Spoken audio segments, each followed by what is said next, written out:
কি রে, কাল তো বেশি জন্মদিন, তো তুই কি কিছু প্ল্যান করেছিস? শোন না, আমি একটা প্ল্যান করেছি, শোন, ভাবছি ওর জন্য একটা 300 টাকার কেক কিনবো।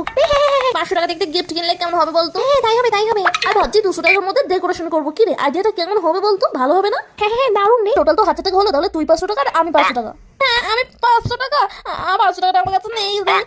কি তোর কাছে 500 টাকা নেই? তাহলে এতক্ষণ ধরে হ্যাঁ হ্যাঁ হ্যাঁ কেন করছিলিস বলতো? আশ্চর্য, তো ভালো বেশ। শোন, তাহলে প্ল্যানটা একটু চেঞ্জ করছি, তাহলে নতুন একটা প্ল্যান বানাচ্ছি। শোন শোন শোন, তাহলে 200 টাকার মধ্যে একটা কেক কিনবো, আর ওটাই ঠিক হবে ওটাই ঠিক হবে। হ্যাঁ 200 টাকার মধ্যে একটা গিফট কিনবো ভাবছি, ঠিক আছে? হ্যাঁ একদম একদম তাই করতে। শোন, আর 100 টাকার মধ্যে ডেকোরেশন কমপ্লিট করে দিলে তাহলে 500 টাকা হচ্ছে, তুই 250 টাকা আর আমি 250 টাকা। হ্যাঁ 250 টাকা, অত টাকা তো আমার কাছে নেই।